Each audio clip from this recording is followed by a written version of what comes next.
আরব ভূখণ্ডের বেশিরভাগ মরুভূমি, আর মরুভূমি উষ্ণপ্রাণ বা গরম থাকবে, এটাই স্বাভাবিক।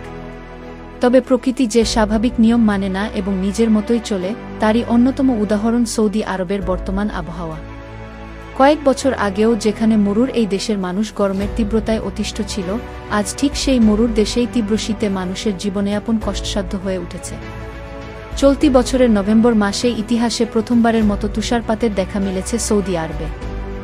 সৌদি আরবের আল জাউফ প্রদেশের আল নাফুদ মরুভূমিতে বিরল এই ঘটনা ঘটে।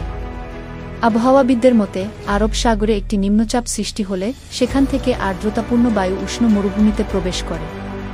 সেই শীতল আর্দ্র বায়ু মরুভূমির তাপের সাথে মিশে তুষার, শিলাবৃষ্টি এবং ঝড়ের সূচনা ঘটায়। তো এরপর থেকেই সৌদি আরবের বিভিন্ন অঞ্চলের তাপমাত্রা কমতে শুরু করে। তবে এবার মরুভূমির এই দেশের উপর দিয়ে বয়ে যাচ্ছে অভূতপূর্ব শৈত্যপ্রবাহ, যার ফলে দেশের বিভিন্ন অঞ্চলের তাপমাত্রা এবার 0 ডিগ্রি সেলসিয়াসেরও নিচে নেমে গেছে। সৌদি আরবের স্থানীয় গণমাধ্যম থেকে জানা যায়, তাপমাত্রা সবচেয়ে বেশি রেকর্ড করা হয়েছে দেশের উত্তর সীমান্ত প্রদেশের তুরাইফ জেলায়। বর্তমানে ওই অঞ্চলের তাপমাত্রা 3 ডিগ্রি সেলসিয়াস। এছাড়া আল কুরাইয়াত ও আল জাউফ এলাকায় তাপমাত্রা 1 ডিগ্রি এবং রাফায় 0 ডিগ্রি রেকর্ড করা হয়েছে। তবে দেশের রাজধানী রিয়াদের তাপমাত্রা অন্য সব এলাকা থেকে কিছুটা সহনীয়, যা 8 ডিগ্রি সেলসিয়াসে রয়েছে।